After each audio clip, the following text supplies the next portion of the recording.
Okay, well, welcome everyone to this session. I'm Julian Blake. I'm co-head of social enterprise and charity at Bates Wells Braithwaite. We're specialist public benefit lawyers, charity and social enterprise lawyers. So that means I head a department of 50 lawyers who act for public benefit organisations. A lot of them public service delivering organisations, and by extension we engage with the public sector and have a group of public sector commissioners with whom we engage on these sorts of issues in a sort of constructive way, listening to best practice and disseminating best practice. Chris, my colleague, is actually not a lawyer because we're not exclusively a law firm anymore. He's an accountant by training. Indeed. And has an expertise that's very specific, very particular to what we're talking about, because he's a specialist in impact measurement and how you go about the methodology of giving social value its meaning by focusing on social impact and social impact measurement.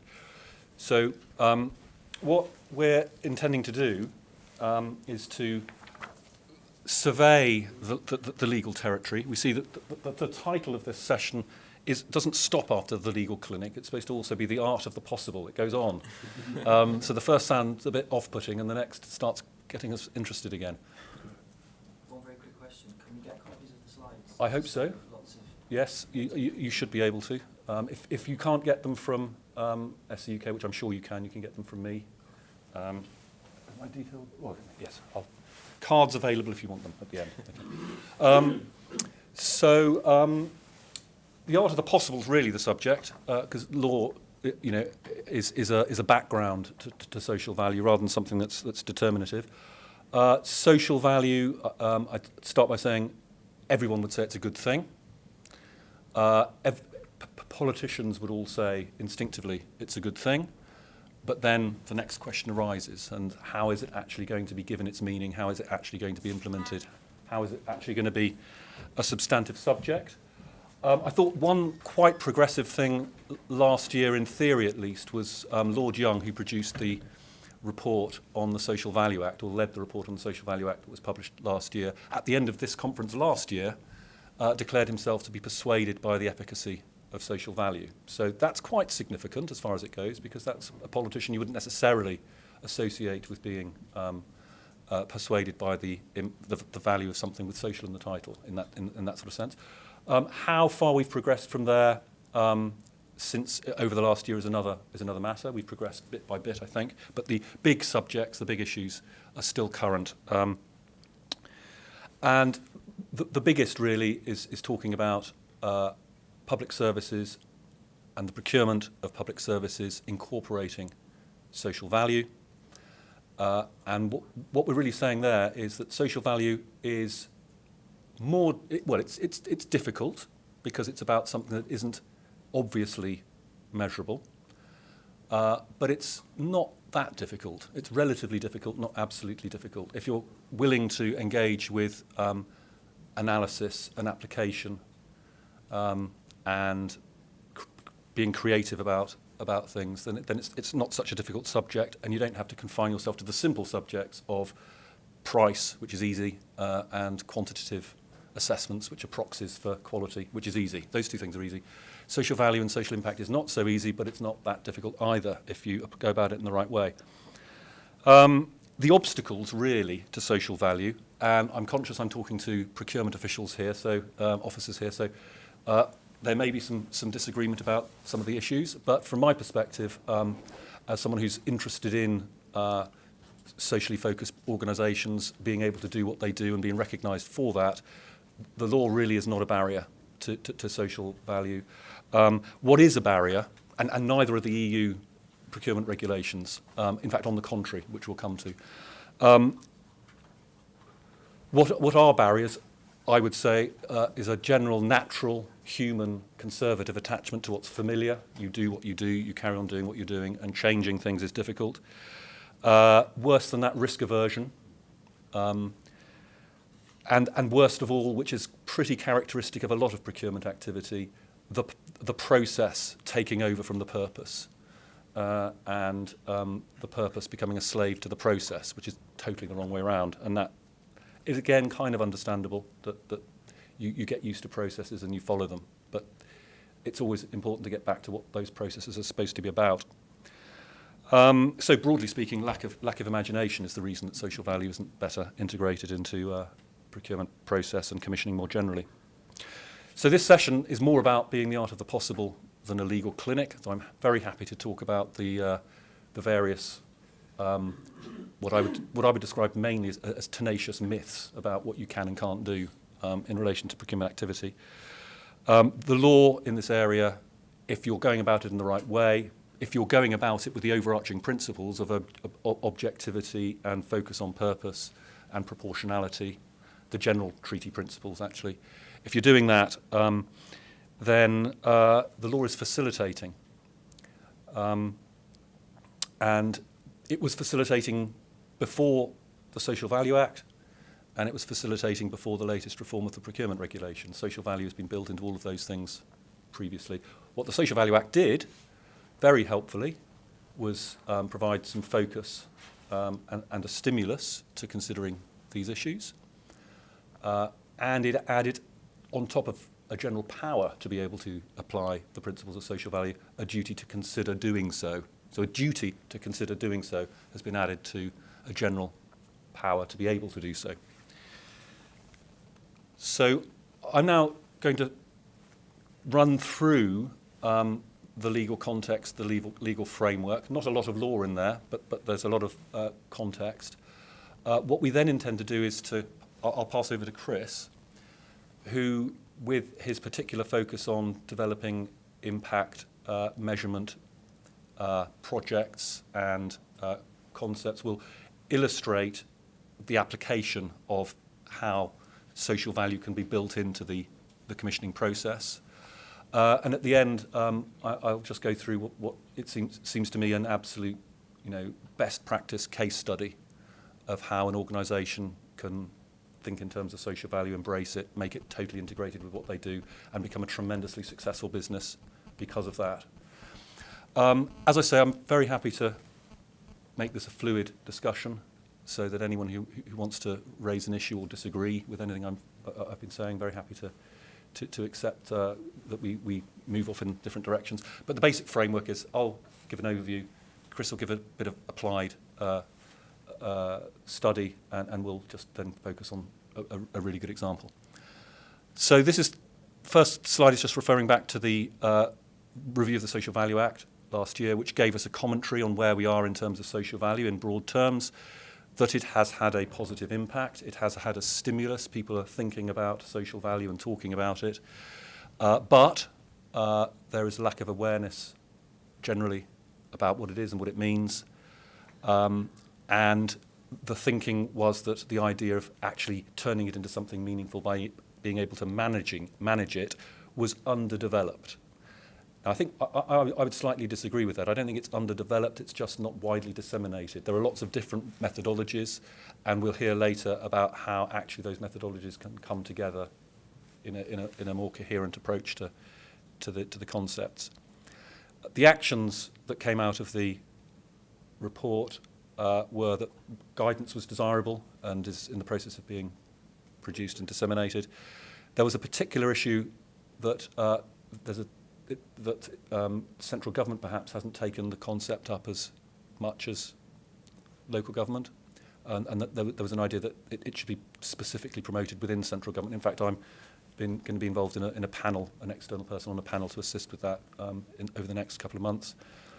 There was an idea about some social value awards, which obviously highlight social value, some projects, grant-funded projects to stimulate further development of social value, and a focus on the value of the Commissioning Academy having social value built into its processes.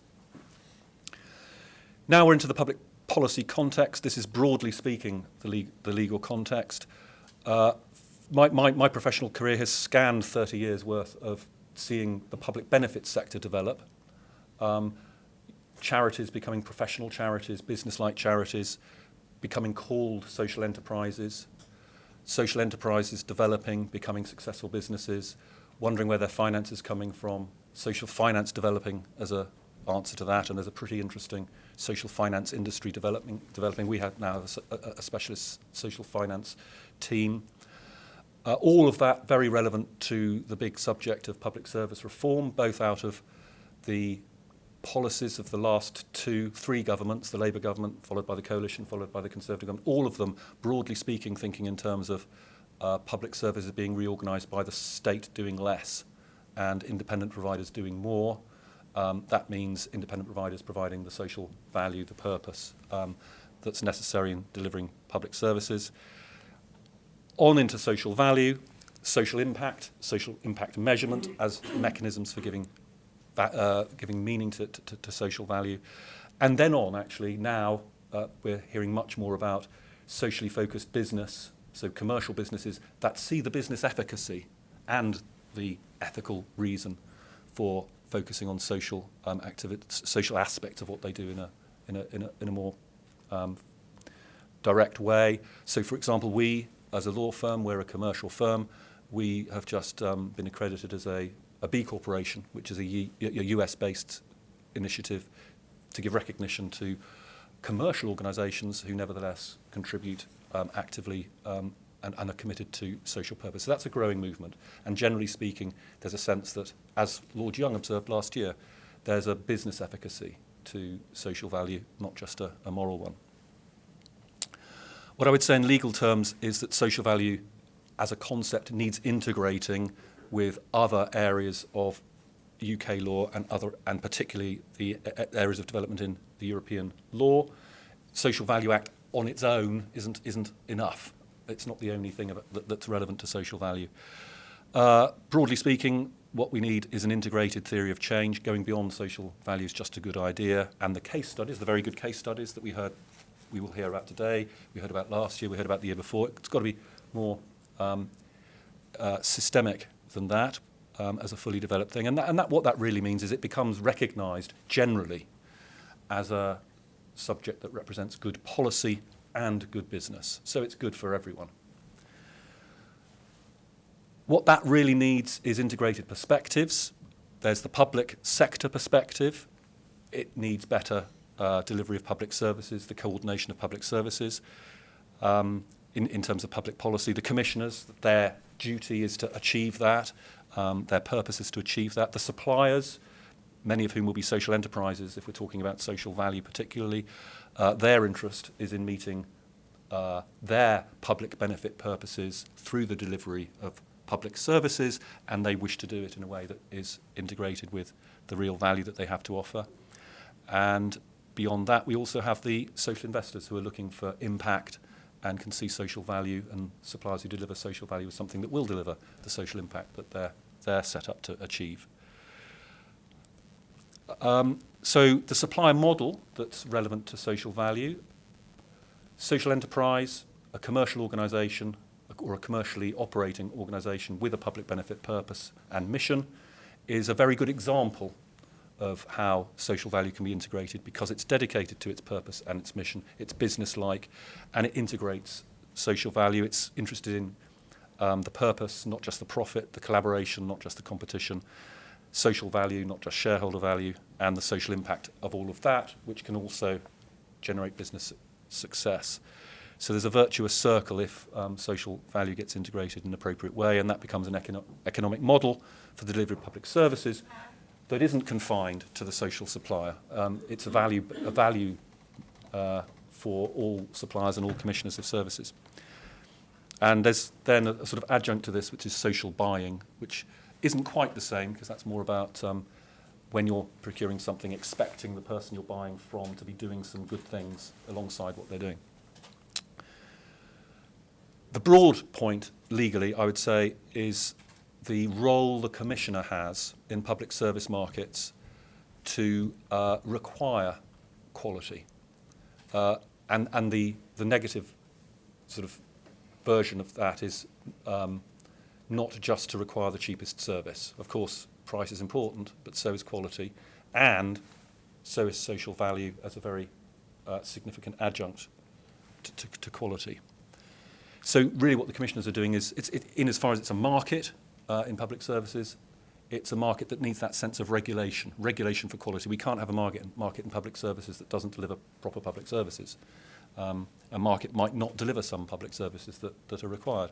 So it's got to be a regulated market, and the commissioners are the regulators within that market, effectively. And then we come on to a point of significance to social enterprises who are dedicated to this concept, who are in competition with private sector suppliers, the big public service companies, for example. And so that raises the question as to whether it's a particular type of supplier we're talking about in relation to social value. My response to that is no. Social enterprises happen to be a pretty good example of how you apply social value. Commissioners might well be interested in that, but once they've identified the sort of social value we're talking about and the ways in which it can be achieved, then their regulatory role turns into demanding that same quality and that same social value approach from whoever the suppliers are. So it's really demanding that all suppliers follow the same standard and that social value is integrated into that standard. Going now closer to the actual law, it has always been a power that all public authorities have had under the European public procurement rules to procure by reference to social value. In the last outgoing public procurement regulations, it was actually explicitly mentioned. It was social value. What most economically advantageous tender meant was the optimum balance between price and quality and social value. It's still in there in the new ones. It's just not quite used the same phrase. But the point is, it was always been there and has always been an integral part of proper commissioning. It's always been part of the public duty in terms of the domestic best value regime also, again, specifically referenced in best value guidance. All of that before the Social Value Act, which, as I said earlier, has added the duty to consider social value prior to a procurement and has added helpful focus. One thing that illustrates what I've just said is that in 2010, so significantly before the latest round of reforms in Europe, the European Commission published a guide called Buying Social. And they did that really in response to the suggestions that came out of the member states that there was a problem about recognising social value. And this publication was designed to say, no, there isn't. If you look at if you apply the rules properly, there are ways in which you can properly engage with social value. So it was effectively a guide to that before the latest round of reform. Then in Europe, it became actually more specific by reference to that round of reform, because what the European Commission did was focus on procurement reform, state aid reform, so the public law relating to grants and subsidies as opposed to contracts, and also the European social funds, were all part of a reform overseen by the Social Business Initiative.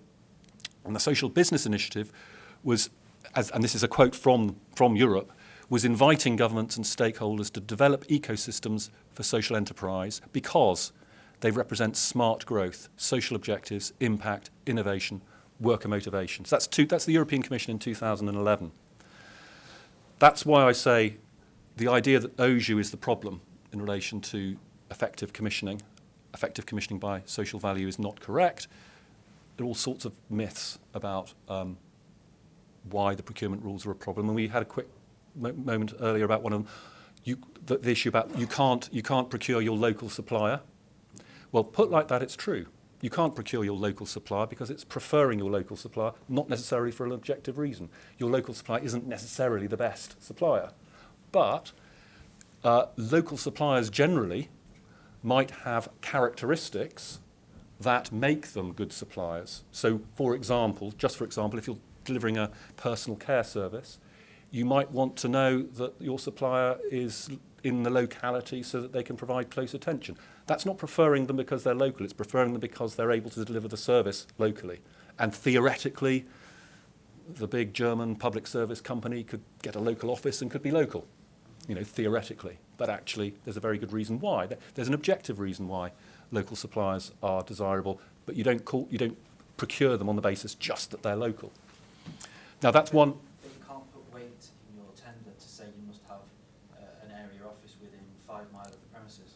You can put weight on the need to be able to engage in a close and appropriate way with the beneficiary. So you're looking at the beneficiary need and saying, how is that beneficiary need best going to be met? It's not going to be met by someone operating from a great distance. So you can, and there's where the difficulty comes in, because what I've just described is a difference in principle between something that's objective about the best supplier and something that isn't objective about the best supplier.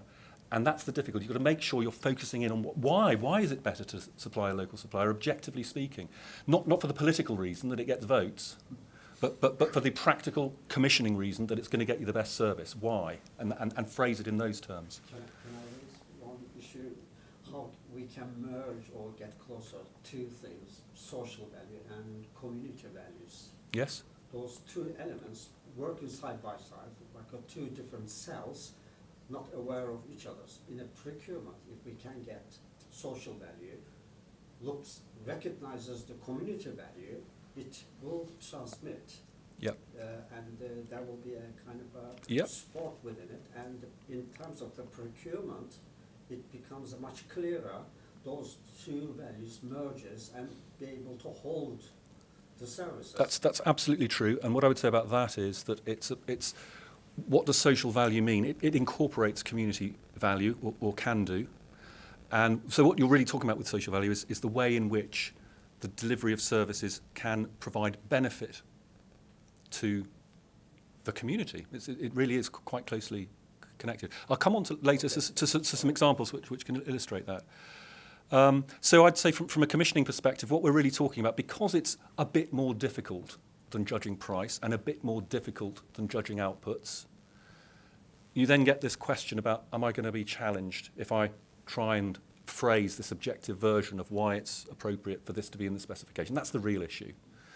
And it's the question about how far you're going to be interpreting in a confident way that says, I'm going to try and do it, or I'm going to do it, I'm going to analyse, I'm going to apply my reason to this, as opposed to I'm not going to try because there's risk in trying. There's risk in trying to do my job properly, effectively.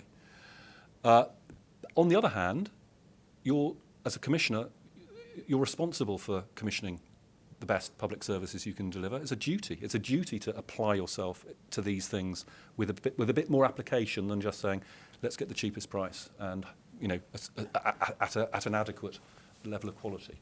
Paraphrase. I mean, that's a simplistic way of describing it. But in a way, what I'm really saying is, price and quantitative measures are simplistic, and what we're talking about is something more developed. It's proper implementation that's required more than legal reform. So there's a coincidence of interest between the three elements within socially focused public services. The Commissioner's duty to analyse and articulate the social value they're interested in, what would make a difference in the process of commissioning services, thinking about that at the strategic level, at the policy level, and at the specific procurement level, which is what the Social Value Act is saying.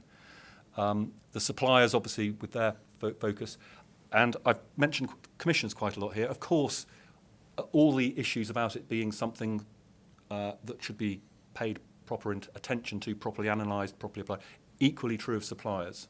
Of course, the suppliers need to get much better at being able to articulate what it is that they're delivering, seeking to deliver, and the integration of their service provision with the community and the value that they provide to the community. And then there's the social investor interest, which will follow the supplier interest, if that's working well.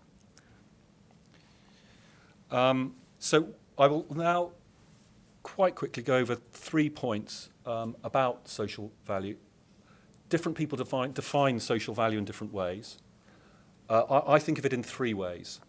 First, that if you're talking about a public service and if you're talking about public benefit, there's something inherently valuable, all other things being equal, about a service provider who is dedicated to purpose, who is dedicated to mission, and is business efficient. Now, we act for multi-million-pound delivering charitable social enterprises who are incredibly good and efficient at what they do, and I'll give you a case study later. So it is possible to be a purpose-driven, extremely good, efficient deliverer of public services. And if you've got that sort of supplier, you're getting a lot of social value. because you're getting the driver that focuses on this, the social value. There's the basic point about profit distribution. The profit is going back into the service, back into the community, back into the delivery, and isn't being distributed to the German shareholders. There's usually, you can't say it's always true, but usually a rather particular expertise, which is, the close engagement with the users and the beneficiaries. They know their job, they know their expertise, they care. There's quite often strong employee engagement with the values of the organisation. There's a commitment to collaboration, not just competition. There's a commitment to innovation because they're dedicated to seeing services delivered better. And even you get to the point where it gets more tangible than that. So some will think in terms of open IP, so they won't just be keeping the IP to themselves. They'll be wanting it to be used generally. Some won't even be keeping the profit to themselves to be recycled for their own purposes, but are willing to engage with the public sector body as a partner. They're also interested in design of service and co-production and co-design of service. So that's one point. One point is, if you're looking for social value, understanding social enterprises and the inherent social value that comes with them is a very valuable thing to do. And then, by extension, as I said earlier, to see how far similar values can be recognised within more commercially focused organisations who recognise both the moral and the commercial worth in applying social value in a serious way. Here's the list of that 2010 publication. What the European Commission said was, we think commissioners can, as part of their procurement exercise, think about something else, added value. So that's what mostly is talked about as social value. When you're buying something, you can buy something else alongside it, like some employment provision. Or here is 2010, the European Commission saying these are the sort of things you can think about as you might buy as well as your mainstream service. Employment opportunities, decent work, compliance with labour rights, social inclusion, accessibility, ethical trade. Whole list of things there in that guidance which said, why didn't you think about these things when you're procuring and see whether the service that you're asking for might be able to add some of those things in, added value. And is that at no extra cost, or is that accepting that it might come at a cost as well? In principle, it may come at an extra cost, mightn't it? It might be more costly to deliver these added value services.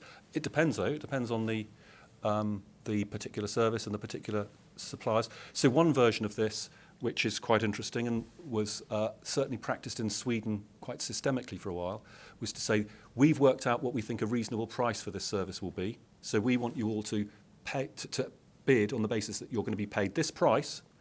And what we want you to do is to tell us what you're going to deliver for this price. So that, in that way, you're getting the social value in as added value. And there are other elements to this, but that's really the main one. It's the concept of added value. That's really how a lot of social value policies have been developed. Now we move on to the big one, though. The really big, significant issue about social value is the idea that it's integrated in the service, that it's what it's delivering, everything it's doing is focused on the social, economic, environmental benefits. And what it does is it really answers questions in terms of public service delivery, and by doing so saves cost down the line. So the simple concept of an early stage intervention, preventative service, maybe at a little higher cost, which is designed to cure something. And the social value then is in all the cost down the line in all the other public services that are saved by saving something. So a very simple concept. If you're dealing with your youth services effectively and you're turning your NEETs into people who are going into training and are getting employment, you're saving all sorts of things down the line, social security costs, policing costs, and all of those things. And that's really meaningful. If you apply a methodology there, it's really meaningful and incredibly valuable. It needs analysis, it needs definition, it needs measurement, it needs learning. Well, that's the difficult bit, but it's a difficult bit that's absolutely worth engaging with. And there are different models. So social impact bonds is an application of this, where the investor is prepared to invest against those benefits and the supplier will get paid when those later benefits are demonstrated down the line. There's an issue about crossing over public sector budgets, which I don't think we've got anywhere near, the idea that the police save money if the youth services are dealt with properly, and that might be factored in, but isn't yet. The European Commission has a similar concept in life cycle costing. They say that delivers smart, sustainable and inclusive growth. And we in a group which our colleague Jim Clifford led developed an idea about methodology. That report was about saying there are lots of different methodologies going on around here. Charities are developing them, think tanks are developing them, local authorities are developing them. Where's the coherence in this? And the answer was, well, let's pull them all together, talk to them all, work out what is common to all these different methodologies. And you can work out a framework, basically, that is pretty common, and then you can get some coherence and some interrelation between these different methodologies. That led into actually Jim going into the European Commission. He's part of a committee which was doing the same thing in relation to European social funds, working out how they can be analysed in this similar way. So there's a European report which is doing the same thing, saying this is how you go about working out your methodology in a coherent way. That then actually went into the G8 as part of that report. There's a bit of repetition there, so the next two items are the same thing again. So we'll skip on to the bottom there. And this is more what Chris is now going to talk about, because what it sets up is a 5-stage process. This is pretty applied common sense, but it's really worth thinking about. When you're thinking about social impact methodology, what do? You set objectives, you analyse the stakeholders, you set measures, you apply a theory of change, you then measure, validate and value that change, you report, you learn, improve. Now that really could apply to any methodology, and if you're going to apply a social impact, social value methodology, if it fits that and you're working to that sort of structure, then you're a good step along the way to making it something effective. And then there's a further thing which is about saying that can produce common approaches to things like standards and results disclosure and transparency and the rest. So really, there's the potential in that third element. We've got the inherent social enterprise value, the added value. This social impact value is potentially huge. And I'll give you a case study example of that. Group SOS in France, public service delivering social enterprise, rather like the English social enterprise, is rather unusually in France, started as a very small organisation thinking about how it might help homeless people. And it came to the conclusion that the best way it could help homeless people was by giving them flu treatment. And they would give them flu treatment because homeless people get ill a lot, and because they aren't treated with their illness, they get pneumonia a lot, so they get hospitalised a lot. So they made the simple proposition, you pay us this amount, municipality, we'll go out on the street and provide some flu treatments to homeless people, you'll save hospitalisation costs. And it proved to be correct. They had a measure, and that enabled this organisation to move on to the next thing. So they said, what's the next thing homeless people need? Obviously homes, probably. So they moved on to that, and they moved on to food, or food probably was next, actually, and then homes. And out of this starting point, with this simple way of thinking about the next stage and curing that problem, and moving on to the next one, and curing that problem, it's now an £800 million public service delivering group following the same sort of methodology. That's the sort of thing social value can deliver. That's what getting commissioning right is about. And really, one of the messages here is about the public procurement rules, full of the new public procurement rules, full of this set of principles, saying don't think these rules stop you doing things. They apply the principles of objectivity, fairness, and proportionality within those general principles and with the procedures that provide to them, which are supposed to be proportionate to. Social value is something you can work with, and there's quite a lot of emphasis, literally emphasis, in the rules about that. So leaving Chris now to move on to a social impact. Sorry, can I just ask Yeah. a question? Because I think when it comes to, let's say organisations delivering services to the public, it's a lot more straightforward. So it'd be good to hear about not so straightforward cases, like if you're procuring banking services or legal services or, and applying the law in that context, where it's not about delivering. Well, that's in a way a bit easier, because what you're saying is we want to procure something, and we expect generally the suppliers we engage with to be focused on certain standards. And again, it's really an objective thing, isn't it? Is it reasonable to do that? Is it reasonable to expect your suppliers to be contributing? Can I come on that briefly? After Durham County Council, last year we let a new banking services contract because with the Co-op Bank and with all the problems that the Co-op Bank had experienced, they decided that they didn't want local authorities as customers anymore. So they terminated us and said, we don't want to do this. So we had to go and procure a new banking services contract. We knew that there were plenty of other banks that might want to have business, and and a little bit of pre-market engagement, because banks actually make all kinds of claims about how good they are at delivering things to the community and all these other benefits they support, especially following the banking crisis and banks having to be bailed out. So they want to tell people they are actually nice and ethical, and so they make all these claims about social value delivery. We built social value into the tendering process through part of the scoring, but also in terms of we specified a number of outcomes. So whoever wins the banking contract will engage with credit unions in County Durham in certain ways. I won't go into too much detail, but I'm happy to provide it later on. And the company which won the contract, the bank which won the contract, and made a number of commitments to social value, which they are now delivering. We're some months into the contract having started it, and I'm monitoring the outcomes, and they are delivering on them, and they are engaged with the credit unions, and they are doing the other stuff. They were also the best priced bidder. That was also the most cost-effective bid. What an excellent example. Yeah. Yeah. Okay, so now I'll hand over to Chris. Here's an example of how the methodology can work. Well, thanks very much, everyone. I thought it would be useful before I show some case studies of how you might approach the thought process to stop and think a few things. We'll have a look at some of the pitfalls and reasons people get stuck in some of these measurement approaches. I think it's useful to focus on some of that. I also think it's useful to have a look at broader reasons for looking at social impact value. If it becomes too focused on this is what we do for compliance with some sort of policy requirement, I think many of us know what happens to compliance teams within a business. It's not necessarily the most interesting of areas in the eyes of other people who might be there. I hope our compliance team aren't watching, bless them. But if it's part of the way the business operates and it's relevant to everyone, it becomes more embedded within the organisation. So we'll have a bit of a look at that. Hopefully we will be able to email slides, but there are some definitions that are emerging of what social impact is. And I think the key to all of this is the first point there, value created as a consequence of someone's activity. So what we need to be understanding is what your activities are and what the consequences of those are, intended and unintended, and how that achieves change in the lives of real people who you directly interact with and those that you indirectly affect. So it's quite a broad picture potentially that we could be looking at. And it's very important to bear in mind that we have to be judging it against something else.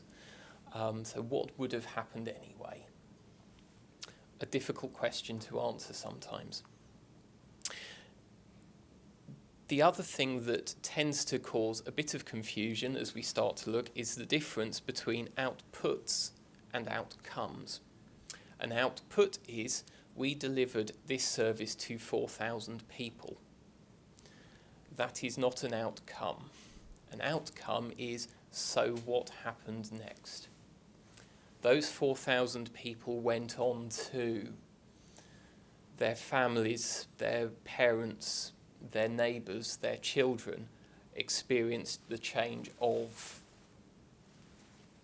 And then we have impacts, and that was worth X amount. And it's not always possible or helpful even to quantify in financial terms. It's also not particularly helpful to have the debate about my methodology is better than your methodology. There are a lot of them.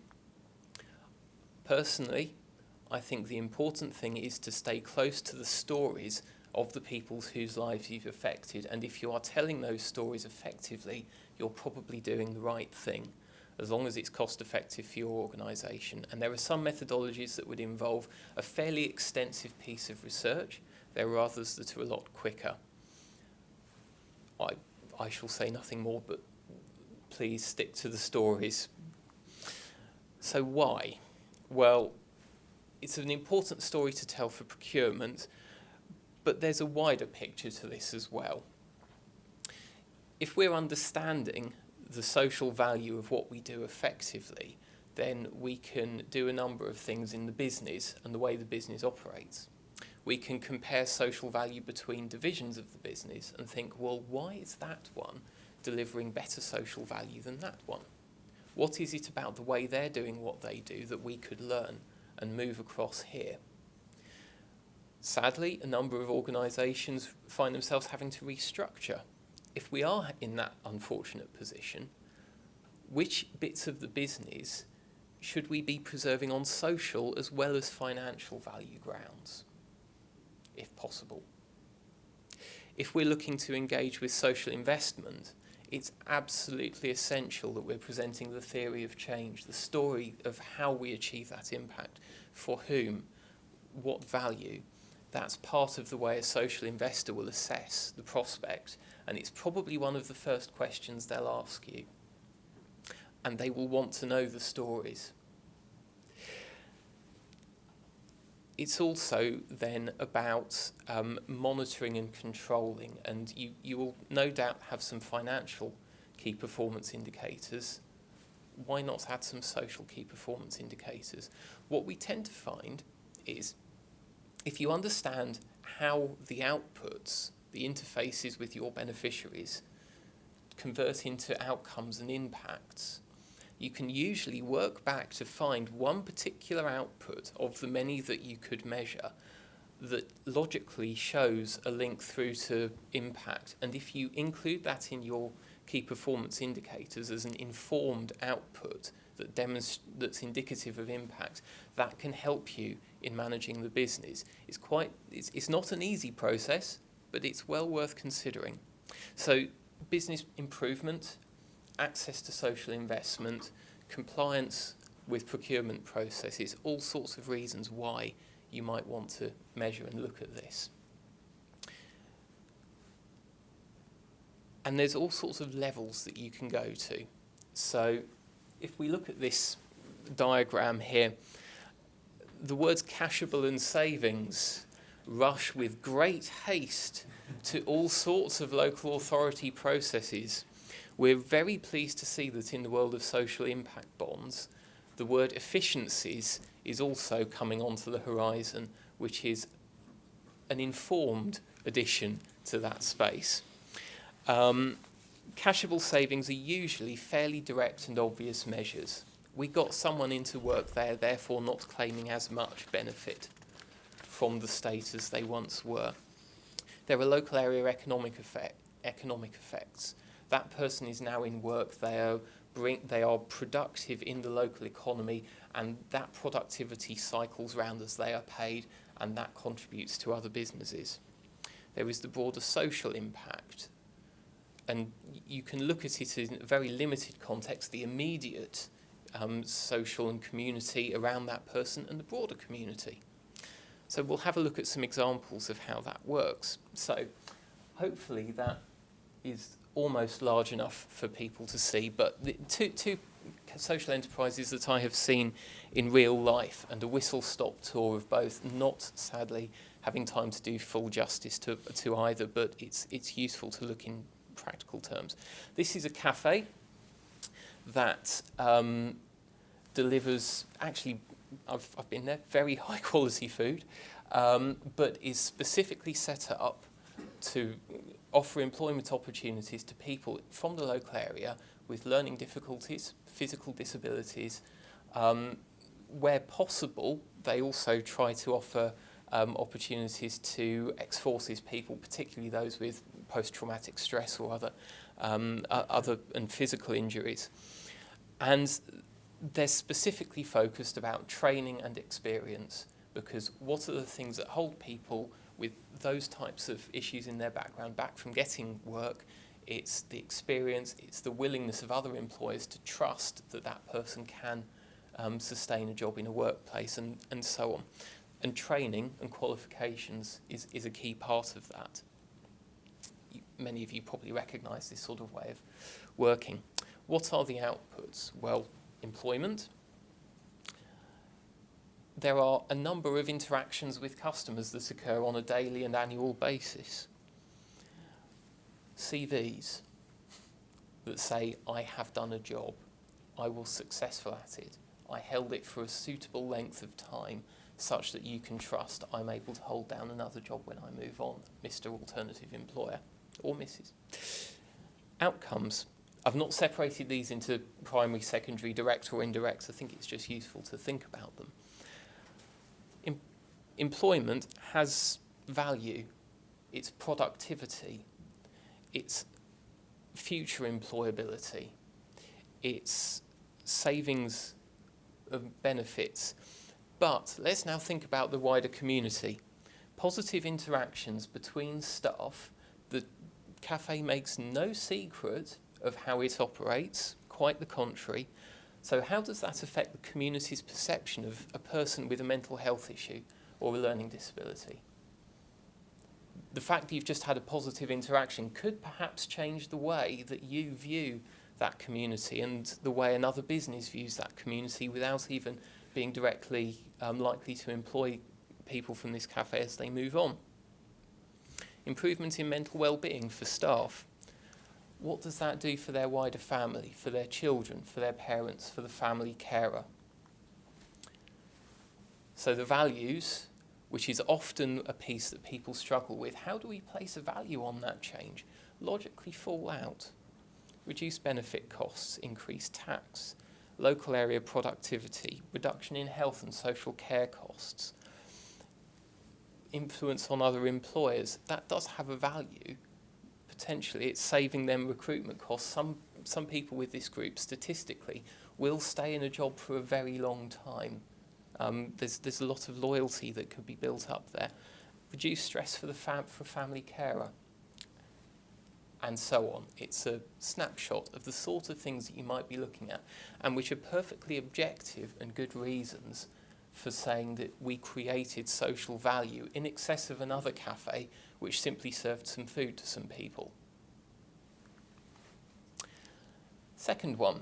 Now this was in a housing estate in the north, which will remain nameless, where the local housing association said, we've got a problem here. We've got a lot of low-income households. We've got unemployment in the area, and we've got people who are struggling to afford a healthy diet because of the cost of fresh fruit and vegetables. So what are we going to do about it? And the answer is a social enterprise where members of the local community volunteer. They buy in fresh fruit and vegetables from local producers. They sell them at an affordable rate to households in the local community that would otherwise struggle to afford the price. And the volunteers are gaining experience of employment. There's a route back or to a first place in the workforce there. And alongside that, we're running healthy eating courses. We're running healthy lifestyle courses. Increasingly, those are handed over to the community to be delivered. It's increasing the confidence of the volunteers as they get involved in delivery, presenting, and so on. So our outputs, volunteer participation. There's really good evidence out there of what positive effects are created for the volunteers themselves by participating in some way, shape or form, from mental well-being through to access to the job market. Families get access to lower cost and healthier food. I think we don't need to rehearse all of the issues around health conditions and obesity and being overweight and diabetes and so on. They're well known, and this change to a healthy lifestyle is very important. There's learning for the households. People who've perhaps not been shown what to do with the courgette before are now shown what to do with the courgette. Why courgette? Why not? Outcomes. So we've got those outputs. What changed? The volunteers can demonstrate that they've done something. It goes on their CV. It perhaps opens some doors for them. Families, there was good evidence for this particular social enterprise that families were sustaining the healthy lifestyle and were continuing to buy this fruit and veg and weren't lapsing back into things that would make Jamie Oliver sad. Volunteer self-confidence and well-being. Improved community infrastructure. Suddenly you've got a hub in the community where people are coming together to help themselves. What else is that hub going to lead to? What else will they realise they could solve together if they got together and thought about it? Reduction in household food bills. For low-income families under pressure, that's a very important point. It can be the difference between being able to subsist on what's coming in from benefits or not. And local growers of the fruit and veg are paid a fair rate on time. I will leave unsaid the obvious comment. Values and to whom? Well, government, again, reduced benefit costs for those that go into employment, increased tax income, reduction in long-term health and social care costs. These are regular themes that will come out for many of you, I suspect. Community cohesion. What's the value of that? Well, if the community is helping to sort itself out, does that help the local authority's community development team? Yes, it does. It probably means they can do more on the same budget.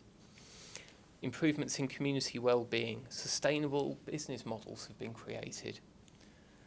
Families have saved money. They've improved their health. That's the reduction in cost. And it's got long-term effects. When I say behaviour change for children, I'm not talking about antisocial behaviour here. I'm talking about the positive behaviour of learning a healthy lifestyle for the rest of their lives and onto the next generation potentially. You would probably be a little bit nuts to go quite that far in an impact evaluation, because you're then starting to look maybe 60 or more years into the future, and that's jolly difficult to sustain and robustly evidence. But it's well worth mentioning. And I think that's a good point to leave, that for those things that you don't place financial value on, for goodness sake mention them, because mentioning them has value within tenders. It has value in presenting the way you do what you do and how you engage with the community. It's not all about finances, says the accountant. Thank you very much. Good point to take some questions for a brief period. Just quickly, before we do that, thank you for that. Now another example. Okay, this is an example on another scale, really. This is an impact report by HCT Group. That's Hackney Community Transport was their original name. They're one of the big public service, commercial, charitable social enterprises that I described. They basically a transport social enterprise delivering transport services across the country. They're in a hugely competitive industry with lots of, in fact, most of the London buses are apparently supplied by bus companies from overseas, from elsewhere in Europe, and they compete with those bus companies in a hugely competitive industry.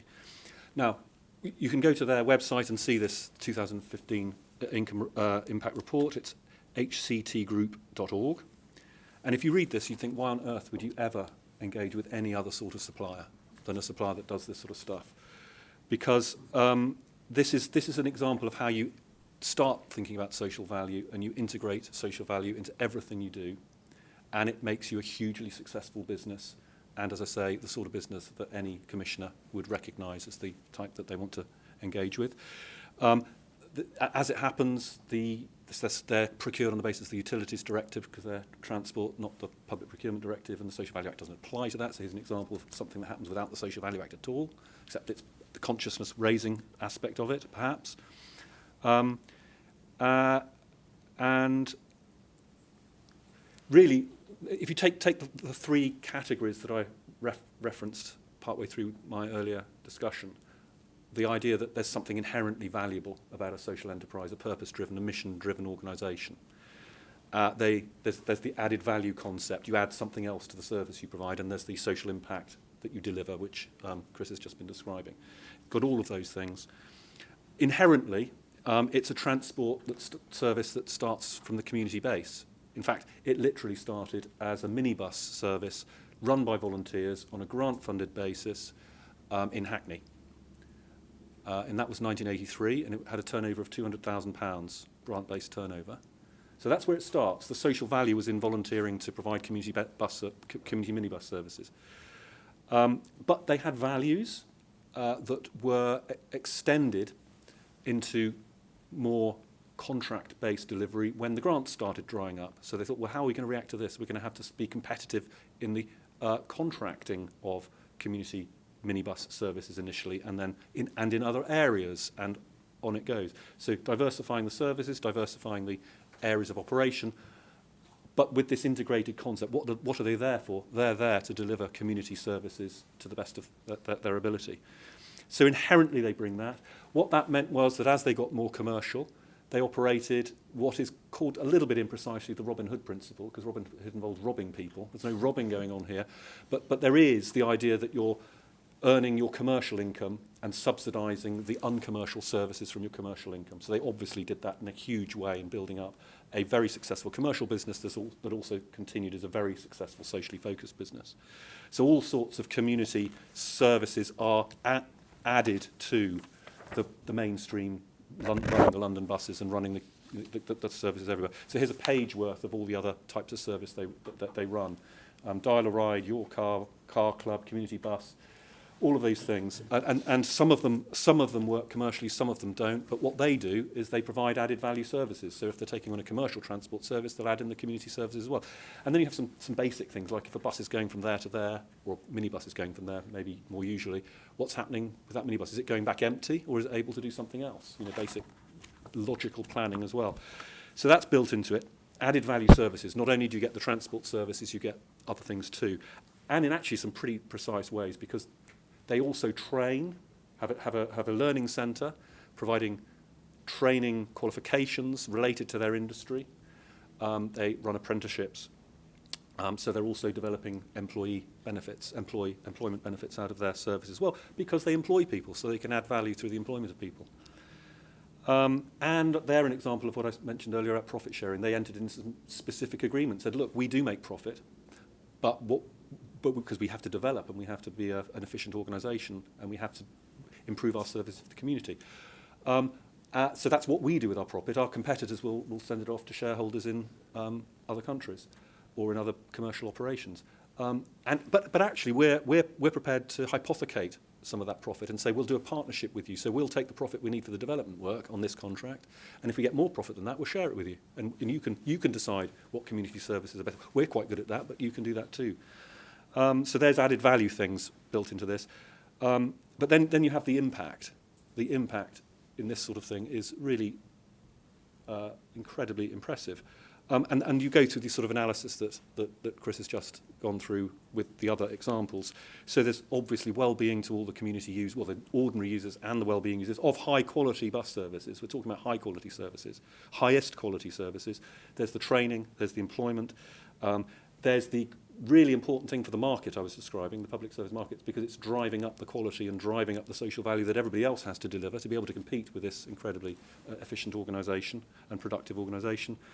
And then it adds something else, because, and this is maybe the point I wanted to finish on, because remember what this organisation started with, £200,000 grant-funded minibus service.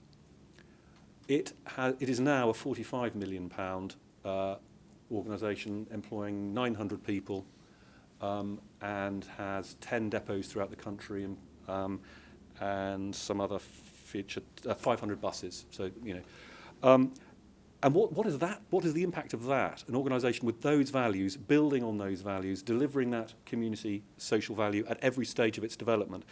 It's now able to draw in investment. So we've just finished a social investment, £10 million refinancing of this company. So it's answered that question that started the social enterprises originally had. So yes, great idea. Everybody likes a social enterprise, but where are you going to get your money from? Well, if you deliver a business based on social value, that everyone who engages with you can see is exactly the way public services should be delivered, you get contracts and ultimately you get investment, and the growth increases and the virtuous cycle moves to another level. So it becomes, you move from social value as something quite nice, quite vague, quite meaningless really, isn't it? As it has often been, that's often how it's been described, certainly a few years ago, that's how it was pretty much universally described, into something that's absolutely essential to successful public service delivery and the growth and the development of public services more generally. So I do recommend,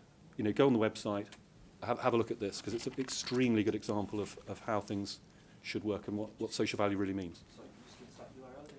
Yep, so it's hctgroup.org, and it's quite prominently on their website. This is their impact report for 2015. So we've reached the end, pretty much, but any questions? I've got two, sorry, one's a question and one's more of a sort of maybe something to think about in terms of social value. The question is, how do you compare, do you have any comments on how you compare like for like in terms of tender's proposals and the evaluation in terms of the social value they're offering? Yeah. And the other one is more for debate and maybe for people to think about in the case of this company. How do you, like for the future, think about the social value they're creating, yes, but if they're importing their buses from China or wherever they might be importing their buses, they might be destroying social value somewhere else. Well, they've got a section in here on environment. They're not. Yeah. They're not. Yeah, They're, but I'm just kind of saying, yeah. it's just that No, sort of but the point is, they think Yeah. of that too. Yeah. A bus company, they think of that but too. more on a general scale, Yeah. Not necessarily they might be doing it well, Yeah. but then Yeah. but my real question is Yeah. in the evaluation. Well, that's a very good question, and I'll ask Chris has probably got a better answer, but I've got a sort of in principle answer, which is that the commissioner can specify by what the Social Value Act asks the commissioner to do, and say, consider how could this procurement deliver some social value, and you could think about the things we've been discussing, and then it goes into the specification. And so some public authorities have thought about this in the different ways, but for example, the idea that strategically, what are the things we're trying to achieve in our public authority? What are the benefits we want to derive generally? And then you look at a procurement and say, so which of the benefits we want to derive generally would this procurement be able to deliver to some degree? And you sort of you fit that into the specification. That's one broad way, the public authority doing the thinking and the articulation and demanding that. The other way, just as legitimate, is to say, we're a public authority, we understand social value, we want these services, we also understand that there are good socially focused suppliers out there who might have some really good ideas. So we want to say to you, we would like these services, we would like them at a reasonable price, we would like them at high quality, we would also like to know what social value you're going to deliver, and we would like you to specify what you can add to the overall specification. So those are two basic answers. Do you want to have a in terms go? of legal, Yeah. how are you comparing, like if I feel that I've provided a really good proposition in terms of social value, and Okay. I get marked down Okay. by someone else? My legal answer to that is that the concept of reasonableness in law is massively underestimated, because what it does, the concept of reasonableness, is it imports an objective standard. So the answer, broadly speaking, is you make sure you've thought about it properly, you can demonstrate you've thought about it properly, there's a connection between what you're saying and the weighting. I know weighting's always a difficult thing, but that's the answer. And then the defence to the challenge is, well, it's a difficult thing, but we did the reasonable thing. And that's actually, in law, a pretty effective defence, because you can only be properly challenged on doing something that's manifestly unreasonable. You can't be challenged legitimately on something that's within the parameters of what is reasonable, which is quite a range. So that's what I would say, that really the whole point here is about a commissioner applying themselves, being diligent, thinking about it properly, and in all honesty, that puts you into a position you shouldn't need to fear in terms of challenge. Subject to one thing, I do understand that there are some large organisations out there who are aggressive challengers, and they just throw a challenge in. Now that's a whole other problem. But actually the robust answer to that is still we resist you because we have gone about this in an appropriate way. Do you want to contribute to that? I won't add too much, but I think looking for like comparisons can be helpful. I think what you need to be cautious of is that you need to allow freedom for different organisations to seek to deliver a common service, be it social care, transport, whatever, but actually create impacts in different and perhaps innovative ways, such that you may not get a like-for-like comparison. And that's not necessarily a bad thing. It just means that there's a bit of extra creativity needed. But if you want like-for-like comparison, perhaps prescribing specific areas of impact that you could compare, or look for those informed outputs, the the things that anyone would be able to measure that's delivering that service that are indicative of impact, and those would then perhaps allow you to benchmark. Do you have any sort of just clear tips in terms of engaging with different audiences? Because if you think of commissioner, commissioning colleagues, where great ideas go to die is generally on a sort of sequence, isn't it? It's not just one thing. So you might engage with procurement, but you might have difficulties with finance, legal.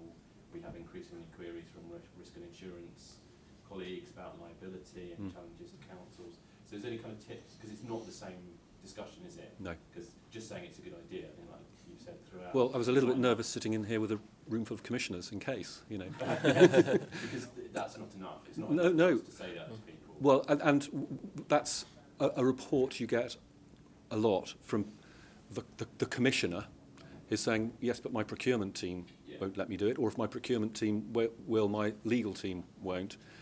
And that's really education. I mean, because all the things I've been talking about are about the difference between law being a set of rules you have to apply rigidly and law being a set of principles that you have to apply intelligently. And that really is it.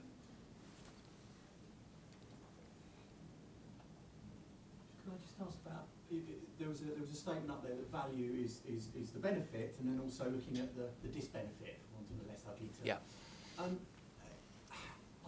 It would make me nervous to try and include the disbenefits within a value, a weighting within but does that happen? Have you seen people do that? When we've had Tesco's move in. Can I say to Tesco, we destroy local supply chain? I'm going to rack up your disbenefits this high, Tesco, and that's going to make the comparison with the small cooperative food agency here all the more stark. Or would you advise just avoiding that and trying to go on the positive? Shall we, if we look at an example of that very briefly, the Healthy Eating Project is wonderful. It keeps people fit and healthier, so they live longer, so they will claim pensions for longer.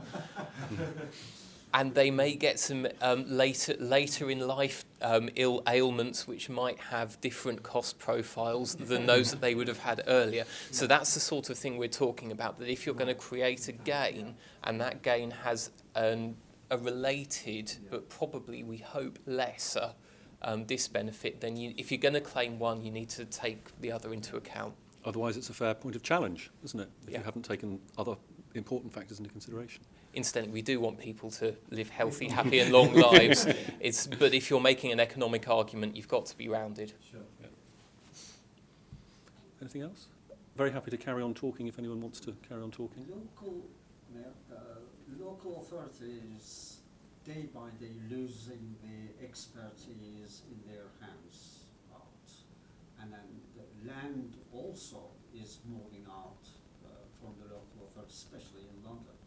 I'm just involved with the Tower Hamlet in different, from the grassroots as a part of a kind of media social enterprise cooperative. Communities being squeezed, and they don't have kind of a voice within the local authority anymore, caring what's looking after it. And we've taken out the building construction inspections and other things. As soon as that has been taken out, and nobody be able to go into the buildings and get their own little conversions to be done, because there is no one there to advise they can trust. These things, and I think it's transitional, and I can understand the early days of the Greenwich leisure, very much is the Hackney very much. community transport Yeah, issue. yeah.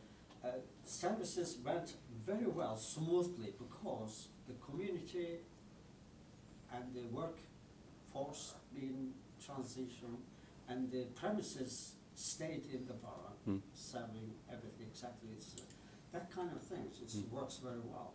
But when it comes to the different kind of expertise, like all the values department is being pushed out, and everybody goes out with their own portfolio of assets I think the local authority in their hands. I make two points about, in as far as this public services rather than selling off the assets, you've got actually, the Social Value Act does help because it says a duty to consult appropriately, and that would be with the people who want to use the services, partly, wouldn't it? Be people who want to deliver them as well. So there is a duty to consult, on top of that actually being the first stage of any procurement process, is appropriate consultation, because you need to work out what the service... Yeah, exactly. So there's that point that actually if the commissioners are doing the jobs properly, there should be proper consultation. And of course, the other point is there should be proper accountability too. The idea that contracting out isn't about contracting out responsibility, it's about contracting out delivery.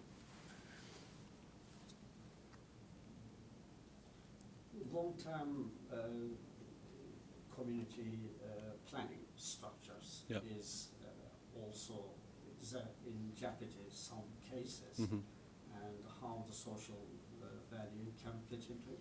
We are looking at to achieve social values, but the planning authority suddenly shifting high-rise building and low-rise buildings off.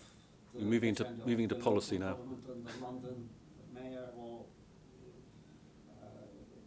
Department of Environment takes the responsibility when we are searching and trying to protect little things as a social value, and that is being completely hijacked. Okay, I don't have the answer to some of the policy issues that we're facing, but But you did make the point Yeah. that there needs to be an integration with other policies. Yes. You can't just have the social value that's true. That's as true. As an act of versus duty on That's commissioners and procurers, but Yeah. actually needs to align with other That's true. areas of public policy in a way which Yeah. Thank you for providing my answer. Excellent. I think it's probably tea time. Thank you. Thank you.